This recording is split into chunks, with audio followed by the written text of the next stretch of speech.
Yes, y'all. Welcome back to Xerox Entertainment. We are more than happy to have you back. Remember, we value your time as much as you do. So we're going to get into it. But first, I want to ask you if you can please hit the like button, subscribe, hit the bell for notification, and also to let you know, our first advertisement for Xerox Entertainment is a non-purchased advertisement. Just throw it out there for free. Chick-fil-A. We love Chick-fil-A. Amazing service, amazing customer service. I got this big cup. I usually love tea, but this one is water because I'm in a water challenge right now. So got to get my water in before I drink anything else. Big old cup of water. You can still hear it juggling, but I've been killing it. So thanks Chick-fil-A for the great food, for the great tea, even though I'm not drinking it, and the great water, which I am drinking. So brought to you today by Chick-fil-A, but they ain't paid for it. One day they will. So anyway, we're going to get into it. We're on the Tulsa King Review, Season 1, Episode 4. This episode was called Visitation Place. Now, when it comes to the name of it, I'm not sure why they picked Visitation Place for it. Some of the other episodes, I understand why they picked it. This one, not quite sure. But when we start out on this one, we start on the ranch that Manny works at. He has to leave. He tells his boss, the owner of the ranch, I got to leave. I got some business at home to handle. Something his wife, I guess, wanted him to do.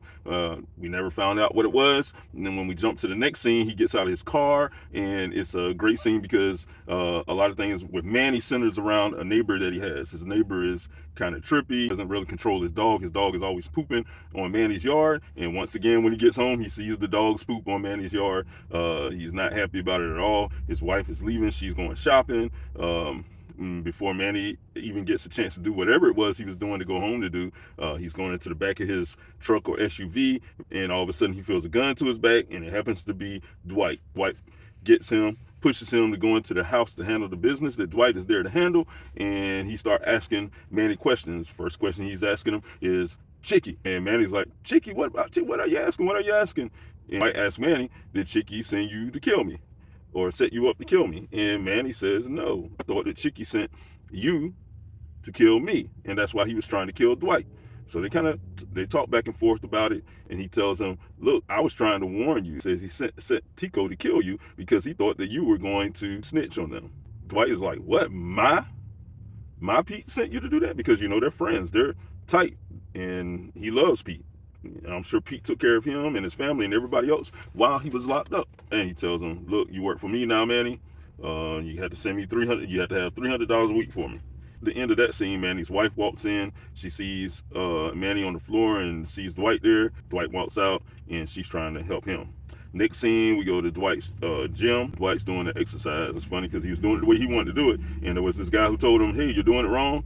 And then he tries to come over and tell him you got to do something with your knees, soft knees, and then you pick it up and do it like this. And Dwight tells him, hey, look, I'll tell you what, I'll do it your way if when I swing with this weight, if it doesn't knock you out. So the guy pretty much leaves him alone, let Dwight handle it the way that he wanted to. And then the next scene, Tyson is speaking of Dwight. They're heading somewhere. They have a little conversation back and forth.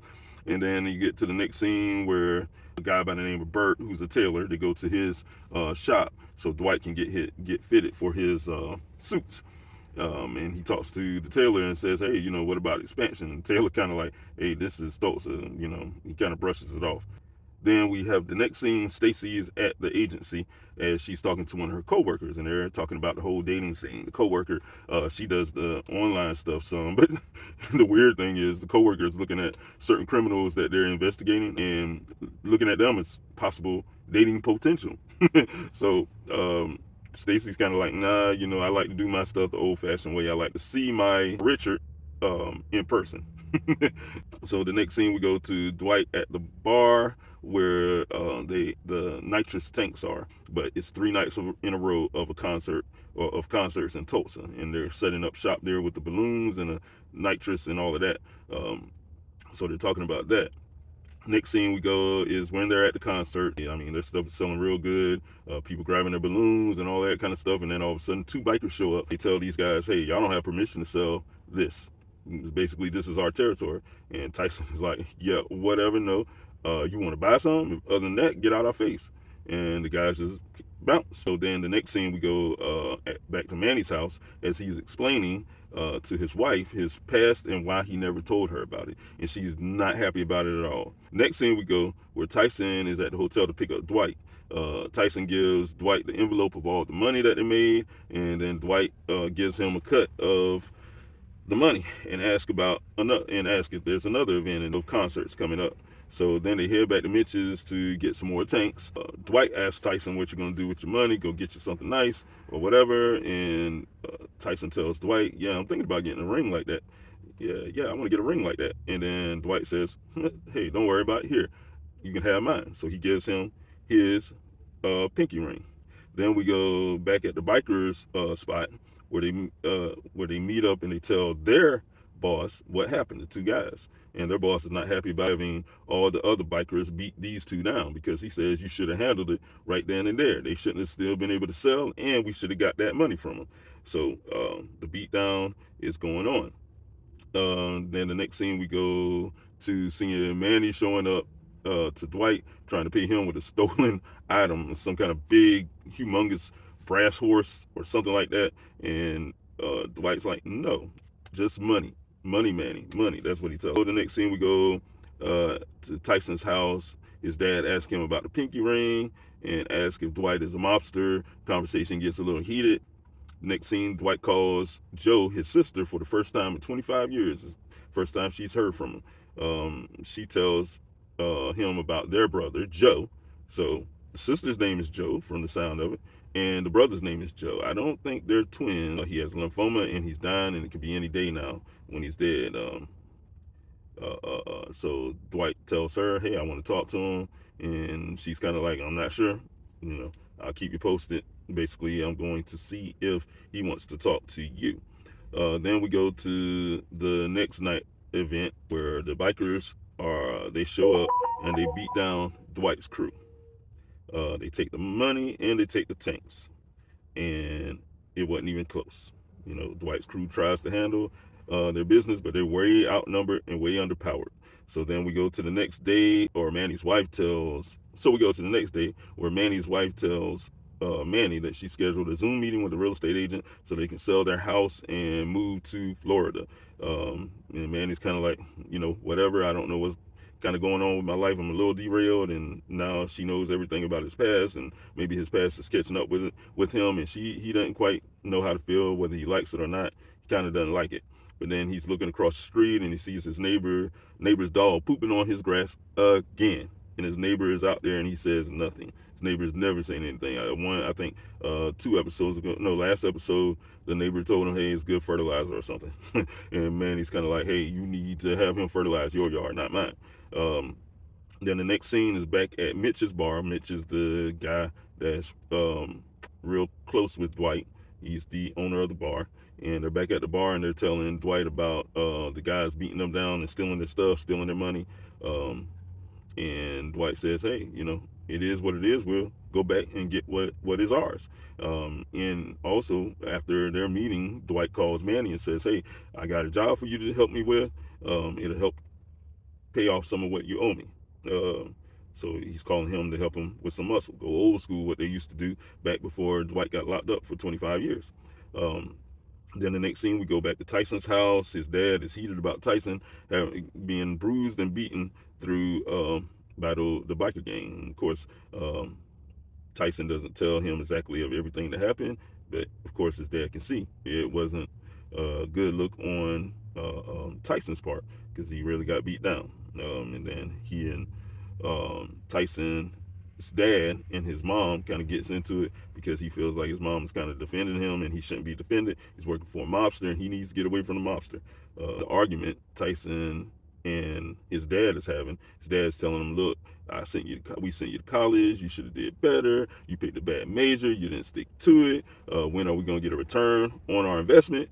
And Tyson said, "Oh, you want a return? Well, here." He goes to his money, his pocket, grabs all of that money, starts throwing it at his dad. His dad tells him, and I understand it, his dad tells him, "You better get that stuff and yourself out of my face." He uses some words, but he tells him, "Hey, that needs to be, we don't play that." So then we cut to the next scene where Mitch talks to Dwight about going with him to handle their business of getting their tanks and everything back, and Mitch is like, "That's a bad idea. You are still on probation." That is what he said, and he was like, "No, you stay here, handle the bar and business." Then the next scene, Stacy's at a different bar as a stranger buys her drink request. So they do the little, "Hey, thank you," and "Thank you" from across the bar, and then we go to the next scene where we're at Mitch's bar. Badface happens to be there because Bodie told Dwight earlier that he was going to go get Bodie so he can help them. So Bodie's there, and he actually thanks Dwight for allowing him to come along to help with the beatdown. So it's kind of funny because he's kind of like, "I don't have friends, but this is my kind of thing," type of thing. But in the midst of this, Tyson's dad shows up. And Tyson's like, "Oh," absolutely shocked, awed, and surprised. And so Dwight and he are confronting each other about Tyson's beatdown and about Tyson being there. And he asks, and Dwight tells him, "Hey, this stuff is handled, or is being handled." And Tyson's dad says, "Oh, is that what you're getting ready to do? Because if you're doing, then I'm going, because the enemy of my enemy is my friend. And I'm going to get back at these people that beat my son down." He doesn't say that in words, but that's what he means. So Dwight asks him, "Are you sure?" And then Tyson's dad says, "Hey, do you have children?" Dwight says, "Yes." He says, "Well, I don't even know why you're asking that." So he says, "Okay." And then he introduces himself as Dwight, and we finally get Tyson's dad name, who his name is Mark. So then they decide, time to head out. So like a cowboy movie, they mount up in their own way. So then we go back to the other bar where Stacy and the guy are chopping it up, and he's already introduced himself, or he introduces himself, his name, as Colton. So her and Colton are just chatting it up, and they're flirting. Then we get the next scene back at the concert, and they're talking. They're getting out of their vehicles, and they're talking about the plans of how they're going to handle this confrontation with the bikers. And everybody has, well, a few people have their ideas of how they want to handle it, but Dwight says, "Okay, this is what we're going to do." And his plan is basically, as a rap song said back in the early 90s, I believe it was off the Minister Society soundtrack, and it may have been, I don't remember the rapper off the top of my head, but it was called "A Friendly Game of Baseball." That's his plan. He has some baseballs in the back of the vehicle, baseball bats, and he wants those bats to connect with the bikers' balls, pretty much. So he hands all the bats out, all the guys take the bats. Fight scene is excellent. You got to see it. It's kind of comical in ways, but it's definitely action filled. Lots of swinging, lots of hard hits. And Manny's handling his stuff, but Badface is definitely a bad boy. I can see why he is the muscle for the gentleman that owns the marijuana farm. You can definitely see why, because he handles his stuff, and you can definitely tell that Dwight used to be able to really handle his stuff at a younger age, but he's still handling it, just not as well as he probably would have 25 to 50 years before this particular fight. Mark is handling his stuff, and Tyson's doing okay too. But I get the feeling Mark has more of a past than we know about, and it's going to be interesting to see what it is. One of the great things about the scene is that they're playing the old song, "War, hey, it wasn't good for absolutely not." I love it when you have certain scenes and the right music for the soundtrack is put to the scene, and this is definitely it. And also in the midst of kind of them going back and forth between the fight scene and Stacy and Colton, they're having their own battle of wars, shall we say. Can we call it War of the Sexes? Yeah. They go back to Stacy's place, and they're getting it on. The battle of the sexes has begun. So I must add this in because I've said in previous reviews of Tulsa King that we hadn't seen sex scenes. Well, we do see a sex scene here. And this sex scene is not showing nudity, but it is showing the act. And their act looks like it's on the kitchen countertop. And you see her reaction, you see his reaction. It's short, the scene of it, but you do see it. So there's your warning for those who have a certain filter of what they want their children to see. So if you're sitting down with it, you don't want your children to see any of that. Like I said, it doesn't have nudity, but you hear the sound and you see the movement. If you don't want your kid to see that and you're watching it with them, I would say skip the part where the music starts to play, and I guess maybe you have your kid just close eyes, whatever. I don't know. Fast forward to right about when the fight is over, when they're walking away, because they do win the fight. They're walking away with the tanks and the money. And at that point, pretty much Stacy and Colton are done, and they're kind of leaving each other. So we don't know who won. I think Stacy won. We'll see in the next episode if she feels good about this encounter with Colton, the one night stand. So then the next scene, we go back to Mitch's bar, and Dwight thanks Mark for coming, and he offers him money for helping, and Mark, refuses because that wasn't the reason why he did it.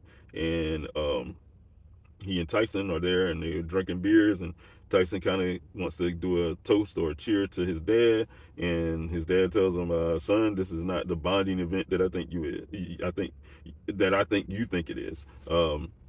Look, you always have a home if you choose to have one. So make the decision." So I get the feeling that that was an ultimatum, and say, "Hey, if you're gonna stick with Dwight, you need to look for another place. If you want to have a place to stay, our home is always open to you." Which, respect to him. That's pretty awesome. But he refuses the money from Dwight. Then Dwight goes to Manny, and Manny's like, "Hey, this was cathartic." And they're kind of like, "Yeah." So Dwight gives him money, and he tells Dwight, "Hey, no, just put that toward what I had to give you." And he says, "Apples and oranges. This is apples, the other is orange. Take it, get yourself a lawnmower or whatever." So he's like, "Awesome." And then Manny's walking out, and Dwight says, "Hey, Manny, uh, what we talked about is still, expected." Basically, telling him, "You still owe the $300 a week. This is different. That's different." So he walks out. Then the next scene, sad scene, uh, heartfelt scene. We catch Dwight at his room, and his sister Joe calls him. Well, actually FaceTimes him, and says that our brother wants to hear from you, and feel like you need to talk to him because he's about to go. Everybody's on their way over here, but he's about to go, and he lets her know by, I guess, squeezing her hand or whatever, his reaction to whatever's going on. So Dwight gets a chance to talk to Joe for the first time in 25 years or so, and for the last time. And it's a touching scene. You definitely want to see that one. I won't go too much into it. All those type of scenes always get to me because cancer sucks. It's terrible. Um, our pandemic that we had, the pandemic should be on cancer, and we should put as much emphasis, research, and everything into curing cancer as we did in whatever this COVID thing was or was not. Now, I better not say too much because it's a YouTube. I don't want YouTube getting mad trying to take this off. But you know what I'm saying.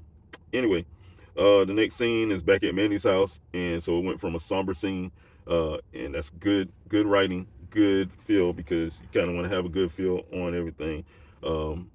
When you're having a sad scene, it needs to feel like some promise. So you go from that to Manny gets home, and he's been out all night, and his wife is like, "Where have you been?" And he's like, "Go back in the house."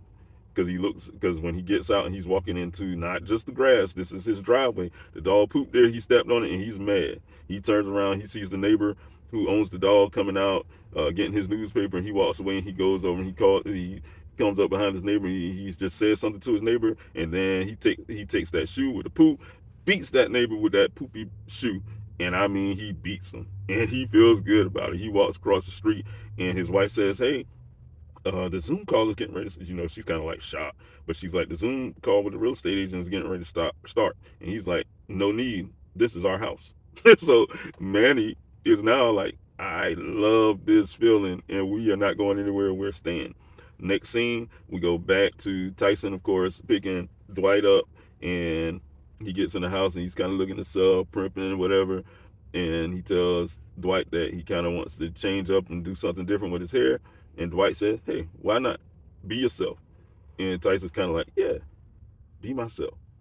So I guess it's kind of Tyson pretty much saying, "Hey, love my dad, love my family, but it's time for me to be my own man. And that's what I'm going to do." And then it fades to black.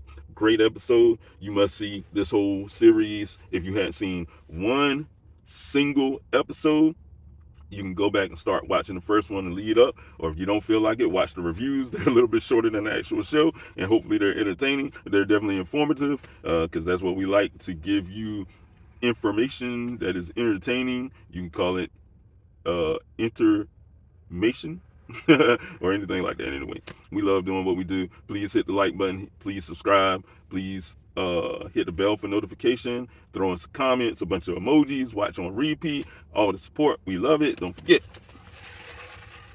Chick-fil-A. Speaking of Chick-fil-A, hopefully I get a chance, I will put up information about a young man that's in my hometown. You may have seen him on national television. He does great. He's been at Chick-fil-A for a long time. Great customer service. He's made it on national TV because of his great customer service. His name is Jeremiah Merle. He is working on trying to have his own Chick-fil-A restaurant, and he has a GoFundMe. And if you go to his information, you probably will be inspired to support him in some way to help him get his own Chick-fil-A. He deserves it. He should have it. And if all of his workers that he'll have at Chick-fil-A will be half of what he is, then they'll be some of the best customer service people you will find.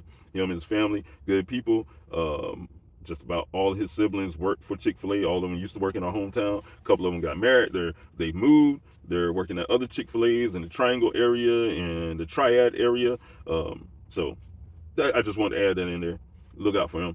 Thank you for supporting us here at Xerox Entertainment. We'll see you on the next one. Episode 5 coming up. This episode in the books. Go and watch it. Support Tulsa King. It's worth it. I guarantee you. Goodbye.